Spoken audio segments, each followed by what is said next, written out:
नमस्कार दर्शकों। देखो, गांव बरवाली में दरअसल कई दिनों पहले एक चोरी हुई थी और उस चोरी का राज तो पुलिस को पता है, हमें ध्यान नहीं है जी। अब श्रीचंद ढिल है, अध्यापक है, उन्होंने उनके घर में चोरी हुई। अब 2 दिन पहले एक हमारे परिवार के लड़के का नाम है वो थाने में दे दिया गया। अगर थाने वालों की बात माने तो उनका कहना है कि शक के घेरे में आता है तो उनको में पूछते हैं, बिल्कुल पूछताछ करते हैं, अच्छी बात है। आसपास में और भी बहुत सारे घर थे, उस एक का ही नाम आया। जब बात बताई जाती है कि चोर हो सकता है, मान लीजिए मैं चोर हूँ, तो मेरे परिवार के लोगों को आके उनको बताना चाहिए कि भाई आपके लड़के पर शक है हमें। ये उन्होंने बताया नहीं, ये मतलब एक मानवता उनकी है नहीं। एक बात ये 3-4 दिनों से हर आदमी का नाम लिया जा रहा है, बमंडर फैलाया जा रहा है अलग अलग। उसमें दरअसल राजाराम बाणिया कोई अध्यापक है, रिटायर, उन्होंने मेरे को अपने रिश्तेदारों के पास बुला के मेरी बेइज्जती करी। कहा कि चोर आप हो, लोग तो दूर दूर चोरी के लिए आते हैं, चोर आप हो। मैंने कहा सर जी हमारे पे आप इल्ज़ाम मत लगाओ, ये बात अच्छी नहीं है। ये बात फिर मैं घर आ गया, फिर मैंने सरपंच को, ग्रामीणों को बताया। ग्रामीणों को कहा कि हम आपके साथ हैं, बताइए क्या करना है, बताइए क्या करना है। मैंने कहा फिर मैं मीटिंग रखूँगा 4 बजे। तो आज हमने मीटिंग रखी। तो एक तो जिस घर में चोरी हुई वो दरअसल भगोड़ा बन गया, भाग गया। उसको बताना चाहिए कि मैं आज घर पर नहीं रहूँगा, क्योंकि जब बात हो रही है तो उसको बताना चाहिए। और एक ज़रूरी बात ये है, ध्यान दो, कि मान लीजिए कि कोई किसी का नाम लेता है। राजाराम बाणिया कह रहा है कि मेरे को उसने कहा, हमारे मोहल्ले में आकर के उसने कहा। तो उस आदमी को हमने पूछ लिया कि कहा क्या नहीं कहा, कि हमने तो नहीं कहा, ये बात हमने नहीं कही।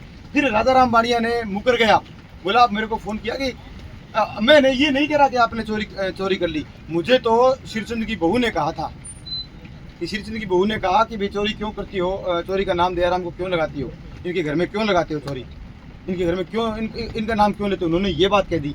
अब परिवर्तन के तौर पर आकर के और उसने एक षड्यंत्र रचा, मेरे पिताजी को पटा लिया उन्होंने। राजाराम बाणिया ने सुबह आकर के जैसे तैसे हो गया कि मेरा कोई मामला नहीं है, मैंने कोई बात नहीं कही। और मैं सरेआम कह रहा हूँ, स्पष्ट कह रहा हूँ जी, स्पष्ट कह रहा हूँ, उसने फ़ोन कॉल पर ये बात कही है मुझे। अब कही है कि मेरे को तो आपकी माँ ने कहा था, और आपकी माँ ने मेरे को नहीं कहा। मेरे परिवार में अमर सिंह है मेरा भाई, उनके घर में आके गई। अरे आप ज़रा सोचिए, एक माँ अपने बेटे पर इल्ज़ाम लगा सकती है क्या कि चोरी मेरे बेटे ने करवा दी।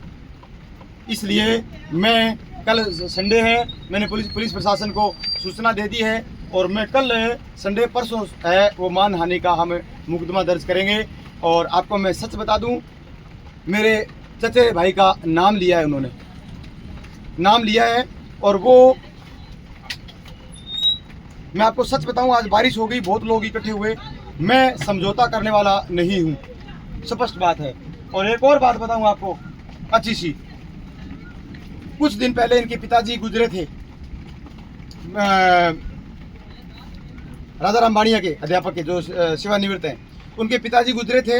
मैं आजकल अखबार, मेरा सीमा संदेश है, तो मैं खुद जाने दे के आया। तो वहाँ पर मेरे अखबार की इन्होंने बेइज्जती करी कि ये सबसे घटिया अखबार है, इसको फेंक दो, ये कोई काम का अखबार नहीं है। ये भी उन्होंने कहा। प्रिंट मीडिया पर इन्होंने उंगली उठाई है, और आज तक कोई उठाने वाला नहीं है। इसने इतनी मेरे साथ ज़्यादती करी है। 3 दिन से मेरा चिप खो दिया है, मैंने खो दिया है। चिप मेरा खो गया एक, जो मेरे बहुत सारा उसमें मैटर था, पर्यावरण के पौधे लगाने का उसमें था, और बहुत सारी चीज़ें, वो मेरा रास्ते में खो गया। वीपी की समस्या बढ़ गई, शुगर की समस्या मेरी बढ़ गई, मुझे परेशान किया जा रहा है। और मैं स्पष्ट कह देता हूं दर्शकों, आप सब जानते हैं मुझे, क्योंकि पर्यावरण के क्षेत्र में मैंने उल्लेखनीय काम किया है। आप मेरा देख सकते हो, जिला प्रशासन तक मैं सम्मानित हुआ हूं। और कोई भी आदमी, कोई मेरे साथी आए भाई, 1-2 कोई जो कह दे कि भाई मैं कैसा हूँ, तारा भाई आइए, बताओ मेरे बारे में बताओ थे कोई। हाँ भाई बताओ सर सिंह। हाँ कोई मैं यहाँ कौन को चोरी के बारे में कौन कहना थाने तो कहना है कि मेरा व्यवहार किसो के बता दो। व्यवहार की बात करें तो मेरा नाम होशियार सिंह जांगड़ा, और मैं यहीं पर जो अपने बरवाली गांव है, तो अंकल जी जो अपने जीवन एक गुलजार अभियान के तहत जो अपने सभी के समाज में एक जो अच्छी जो पहल की है, तो उसमें भागीदारी निभाई है। नहीं कि ठीक है, हर एक आदमी के काम आने वाले जो व्यक्ति के ऊपर जो उंगली उठाता है कोई भी, तो वो नहीं उठानी चाहिए। मैं यही कहता हूँ कि भी अंकल जी एकदम निर्दोष है, सही है। अब बात दरअसल ये है कि ऐसे लोग, क्योंकि दर्शकों मैं स्पष्ट कह देता हूँ, अब मैं राजाराम बाणिया का मैं नाम लेके कह रहा हूँ, उसका पूरा पिटारा खोलूंगा मैं पीछे का, और मैं सीधा ही कोर्ट जाऊंगा।